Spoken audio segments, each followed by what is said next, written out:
Good morning students of class 7th। Previous session में हमने exercise 7.2 से रिलेटेड सिंपल लीनियर इक्वेशन के कुछ क्वेश्चंस करे हैं।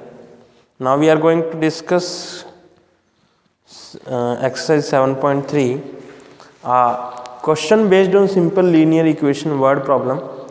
मीन्स आपके पास स्टेटमेंट्स हैं, स्टेटमेंट से सिंपल लीनियर इक्वेशन कैसे बनेगी और उसके बाद उनको कैसे सॉल्व करना है। काफ़ी so much interesting and so much important exercise in chapter.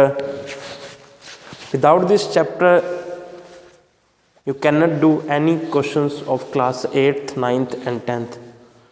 So it is so necessary to do practice at home as much as you can.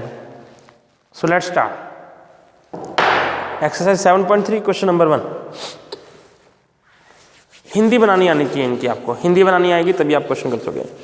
Frame equation for the following. Equation frame करनी है, equation बनाना है। पहला है 7 times a number added to 10 is 78। क्या कह रहा है, कोई नंबर है उसका 7 टाइम्स करना है, उसमें 10 ऐड करना है, इज 78। रिजल्ट क्या आएगा, 78 आएगा। हमें नहीं पता वो नंबर क्या है। अगर हमें कुछ नहीं पता तो हम लेट करेंगे x, let a number is equal to x। 7 times a number, 7 times का मतलब होता है multiply. It will become, we can write 7 multiply x is 7x। इसमें 10 added to it, 10 added to it, इसमें करा 10 add, 10 plus 7x is 78। This implies that 10 plus 7x is equal to 78। इसे 10 plus 7x लिखो या फिर 7x plus 10 लिखो is equal to 78। ये आपके बन गई इक्वेशन फ्रेम हो गई है। ये था ए part. Now we are going to discuss B part. A number decrease by 10 is 90. कोई भी एक नंबर है उसको डिक्रीज करा 10 से, आंसर क्या आया 90। Let a number x decrease करो, माइनस करो 10 से, आंसर क्या आएगा 90। C part. 3 times a number equal 80। कोई भी नंबर है उसका 3 टाइम्स करा, किसके इक्वल है 80 के। Same line, let a number x 3 times 3x, 3x is equal to 80।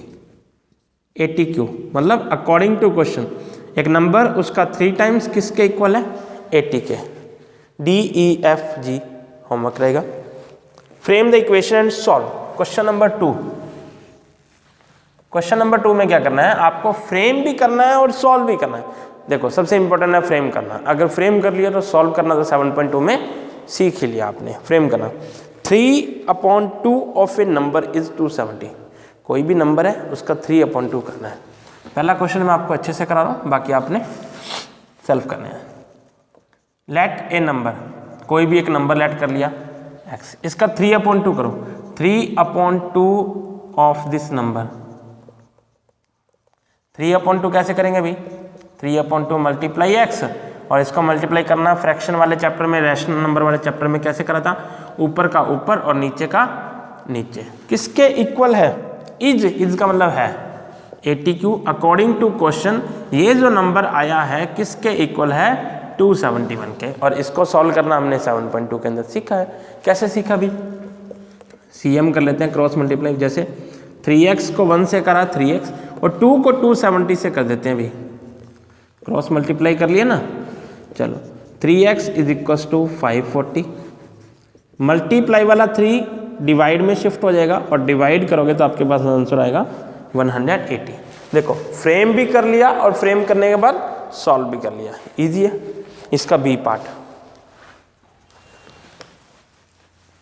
Solution already sent है आपको, समझ के सॉल्व करके फिर फेयर में करना।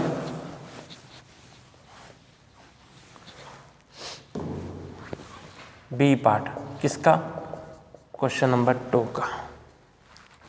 Cost of 5 pencil is 100, the cost of 1 pencil, 1 pencil की कॉस्ट निकालनी है, लेट कर लो, लेट कॉस्ट ऑफ 1 पेंसिल कितने x रुपीज। अगर एक पेंसिल की कॉस्ट x रुपीज है तो 5 पेंसिल की कॉस्ट क्या होगी भाई, एक की x है तो 5 की क्या होगी, यूनिटरी मेथड का क्वेश्चन है, कॉस्ट ऑफ 5 पेंसिल, एक की गिवन है, ज़्यादा की निकालनी है, मल्टीप्लाई करेंगे, क्या बन गया 5x। अकॉर्डिंग टू की, अकॉर्डिंग टू क्वेश्चन क्या है, 5 पेंसिल की कॉस्ट है क्या है 100 है, तो मल्टीप्लाई वाला 5 कहाँ जाएगा अभी, डिवाइड में, डिवाइड करके क्या आंसर आएगा 20 rupees. So cost of 1 pencil, तो 1 पेंसिल की कॉस्ट क्या होगी भाई 20 रुपीज़ होगी, 20 रुपीज़। सी पार्ट इसका 3/4 ऑफ ए नंबर, ये फर्स्ट की तरह कर लेना। 5 टाइम्स नंबर भी आसान है, मैं आपको ई पार्ट करा देता हूँ डायरेक्ट। ई क्या है, Mrs Smita spend 5/8 of her income, 5/8 खर्च कर देती है किसके ऊपर, फूड के ऊपर, भूखी है, बहुत पैसा खर्च करती है, किसका, अपनी इनकम का। इनकम कितनी है, विच इज 5000, इनकम कितनी है 5000, which is sorry 5/8 of her income which is 5000 on food, what is her income, income find करनी है, इनकम 5000 नहीं है।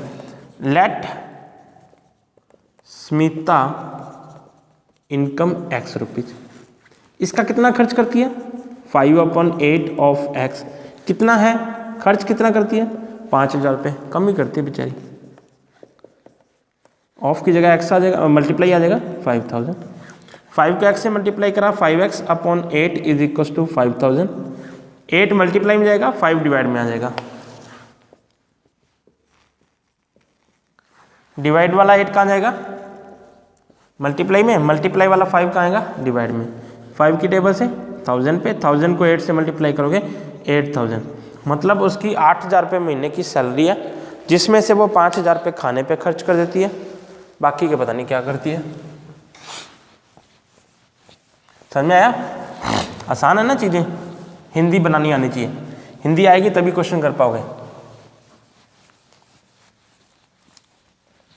वीडियो को थोड़ा धीरे करके देख लेना, आपके पास प्लेबैक स्पीड का एक ऑप्शन आता है उधर यूट्यूब पे, उसमें अगर आपको स्पीड तेज़ लग रही हो तो उधर से आप नॉर्मल स्पीड से भी थोड़ा कम कर देना, 0.75 कर देना, तो आपको मेरी जो स्पीड है वो धीरे हो जाएगी। और जिसने तेज़ करके पढ़ना उधर डबल करके भी स्पीड पढ़ सकते हैं, जैसा आपको अच्छा लगे। मैं आपको क्वेश्चन करवा रहा हूँ, देखो इजी हुआ तो आपके ऊपर छोड़ दूंगा, थोड़ा सा मुश्किल हुआ तो मैं करवा दूंगा। Find 3 consecutive number, consecutive number क्या होता है, such that sum of the second number and the third number exceed the first by 12। देखो कॉन्सिक्यूटिव नंबर कौन से होते हैं, कॉन्सिक्यूटिव नंबर होते हैं जस्ट नेक्स्ट वाले, मतलब 4 के बाद 5, 5 के बाद 6, ऐसे 3 कॉन्सिक्यूटिव नंबर, लगातार वाले नंबर। कॉन्सिक्यूटिव मतलब क्या होता है, लगातार वाले नंबर। तो जैसे 3 कॉन्सिक्यूटिव नंबर है, अब मुझे तो यही नहीं पता कि पहले वाला कौन सा है, let the first number, first number हमने x सेलेक्ट कर लिया, सो सेकेंड नंबर कितना होगा भाई, जस्ट इसके एक बाद वाला, मतलब x+1।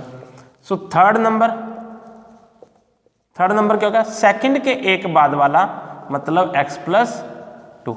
अब ATQ पे आ जाओ, अकॉर्डिंग टू क्वेश्चन क्या फ्रेम है अभी, क्या ये तो था कॉन्सिक्यूटिव का चक्कर। आगे क्या बोल रहा है वो, सम मतलब plus, sum of the second and third number exceeds, ज्यादा है कितने से, फर्स्ट नंबर से, कितना ज्यादा है 12 ज्यादा है। पहले तो इन दोनों का सम कर लेते हैं, x+1 + x+2, ये प्लस तो आया है सम के लिए, और ये कौन सा है, फर्स्ट सेकंड नंबर, और ये थर्ड नंबर। सेकंड और थर्ड का सम ज़्यादा है, कितने ज़्यादा है, 12 ज़्यादा है किससे, फर्स्ट नंबर से। ये आपका जो है इक्वेशन फ्रेम हो गया। अब इसको सॉल्व कर लेते हैं। x + x 2x, 1 + 2 3। मैंने आपको बताया था 6 चैप्टर के अंदर कि लाइक टर्म ही प्लस माइनस होते हैं, जैसे x और x दोनों लाइक टर्म है, 1 और 2 लाइक टर्म है। 12 प्लस एक्स, एक्स को शिफ्ट कर लेते हैं, ये हमने 7.2 के अंदर सीखा था।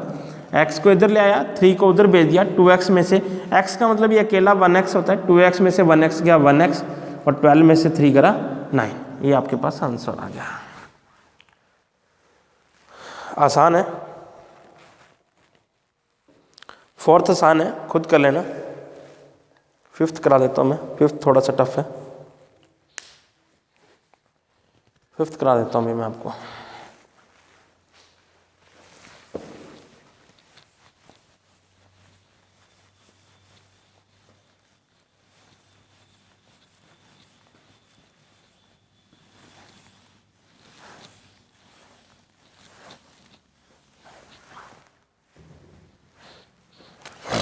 Question number 5, Lata is 3 times as old as her sister, little sister Mahi. Lata जो है अपनी छोटी बहन की एज की 3 times है, मतलब 3 गुना बड़ी है। तो अपने को ये पता होना चाहिए पहले उसकी छोटी बहन कितने साल की है। अगर छोटी बहन 10 की तो लता 30 की, अगर छोटी 2 साल की तो लता 6 साल की, 3 गुना। लेकिन छोटी वाली को तो पता हो ना, तो छोटी वाली को लेट कर लेते हैं। लेट एज ऑफ माही, माही की एज कितनी है, एक्स ही है। सो एज ऑफ लता, लता की एज कितनी होगी भाई, जितनी माही की है उसका 3 times, मतलब 3x। But in 3 more year she will be twice as old as Mahi will be then. वो कह रही है कि 3 साल के बाद, 3 साल के बाद लता कितने साल की होगी भाई, 3x + 3 की।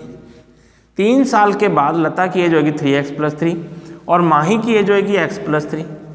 अब क्या है, अब जो लता की एज है वो माही की एज का ट्वाइस है, ट्वाइस का मतलब 2 times है।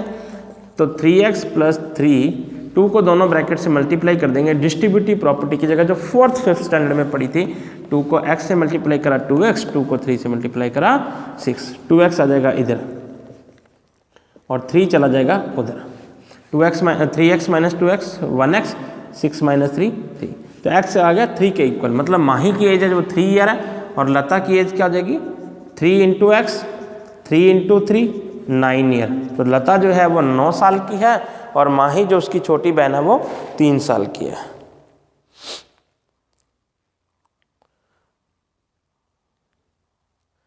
सिक्स्थ क्वेश्चन आसान ही है, करा देता हूं मैं। क्या है भी सिक्स्थ क्वेश्चन में, आफ्टर बाइंग ए टॉय, हमने एक टॉय खरीदा, कोई भी एक खिलौना खरीद लिया, क्या करा उसका, I am left with 11 rupees out of my 50 rupees note. अब एक बताओ, मेरे पास 50 रुपये का नोट था, 11 रुपीज़ मेरे पास बच गए, कितने में टॉय खरीदा, let the cost of toy, कितने अभी x रुपये, x में खरीद लिया, 11 रुपये बच गए, ये हो गया टोटल, टोटल कितने हैं 50, 11 माइनस में चला जाएगा, प्लस वाली डिजिट इक्वल के अपोजिट साइड में शिफ्ट होगी, साइन चेंज होएगा, माइनस करके क्या आंसर आ जाएगा 39 रुपये में खरीदा है उसने टॉय।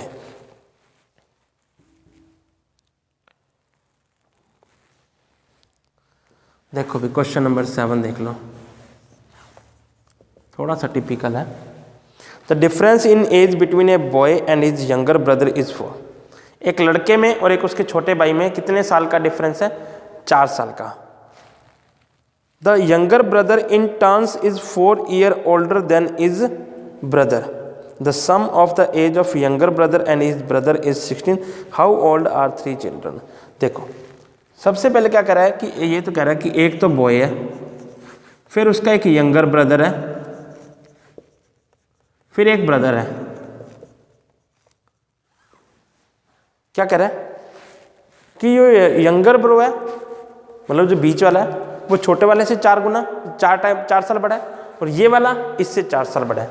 मतलब अगर ये x का है तो ये x + 4 का है और ये x + 8 का होगा। आगे बात सुनो, ए boy and his younger brother is 4 year, the younger brother in turns is 4 year older than his brother.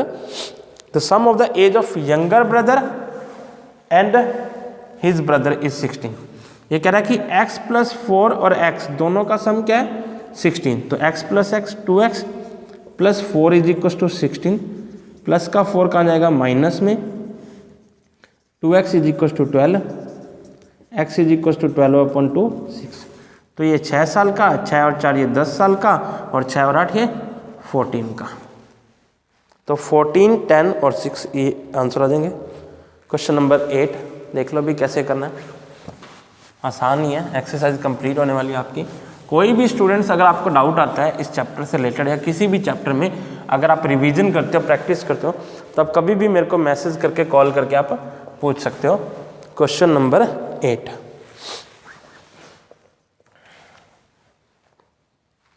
One side of square is represented by this and the adjacent side is represented by this.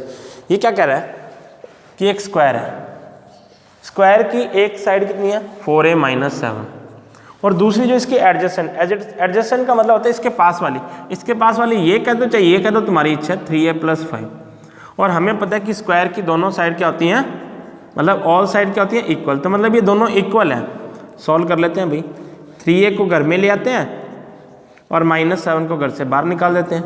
4a - 3a 1a, 5 + 7 12, 1a का मतलब क्या होता है a is equal to 12, मतलब a की value क्या है 12 है। क्वेश्चन नंबर 9 और 10 आप सेल्फ करो, रिवीजन एक्सरसाइज आप प्रैक्टिस कर सकते हो, लेकिन एग्जाम के पॉइंट ऑफ व्यू से नहीं है। तो स्टूडेंट्स अगर आपको कोई डाउट आता है तो आप डिस्कस करें ना। Thank you so much, bye bye.